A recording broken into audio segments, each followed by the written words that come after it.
Maka syarat jadi nabi pun harus ada gunjingan dulu. Nggak boleh nabi nggak terkenal, harus terkenal.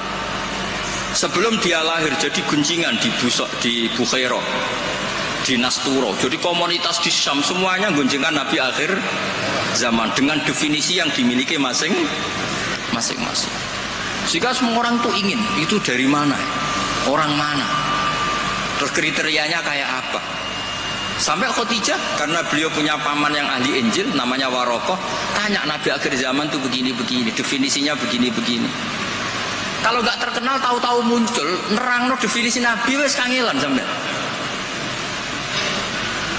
Jadi terkenal itu kalau fillah walillah itu baik, asal tidak karena hadun nafsi. Saya beri contoh ya, contoh kecil. Ini sekaligus Maulidur Rasul Shallallahu Alaihi Wasallam. Ada orang yang imannya itu terlambat, namanya Ka'bul Ahbar. Banyak orang yang kebetulan nasibnya baik kayak Sayyidah Khadijah. Yang dia baca dari paman-pamannya, Nabi akhir zaman tudzilluhul ghamamah tuti'uhus sahai. Fajrul jabini lailiyud dawai. Kebetulan yang dibaca itu. Karena yang dibaca itu dia nyuruh Maisarah. Maisarah itu nama lelaki. Coba kamu ikut dagang Muhammad, semua yang kamu lihat ceritakan ke saya. Setelah ikut di Syam itu ya sekarang termasuk Lebanon, Syria ya, Jordan. Pokoknya semua kawasan situ dulu namanya apa? Syam. Karena itu yang persisnya itu entah mana, tapi ada yang bilang termasuk ya Palestina, Israel. Pokoknya semua situ dulu namanya apa? Syam. Nah, dulu ada tertentu dibilang Ariha, dibilang apa, tapi itu semuanya dulu namanya Syam. Ada pohon yang kalau ada nabi itu reaksi, nabi itu nggak boleh mikir, dia nggak boleh tahu.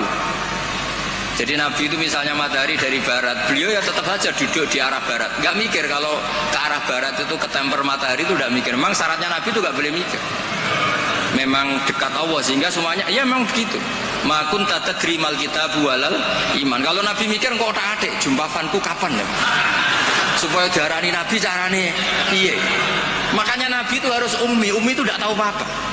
Tapi di bab nabi itu sifatu madkhin bukan sifatu dzammin. Kalau kamu ummi kan sifatu dzammin. Kalau kamu goblok betulan itu. Kalau nabi harus layak kro wala yaktub. Karena dengan gitu orisinal. Loh nabi kok iso mikir, akan orang kan curiga, cari momentum yang pas dia ngaku nabi. Nabi itu harus ummi, layak roh wa layak tuh. Makanya orang kadang salah paham. Wong nabi gak tahu kok dia tahu. Untuk nabi itu beda, tidak tahu itu sifatu madkhin. Jelas disebut di Quran ma kunta tadri mal kitabu walal iman. Wa ma kunta tarju ayyulqa ilaikal kitab. Nabi gak pernah berharap jadi nabi, itu gak pernah. Gak boleh nabi kok berharap jadi nabi terus ambisi, gak boleh.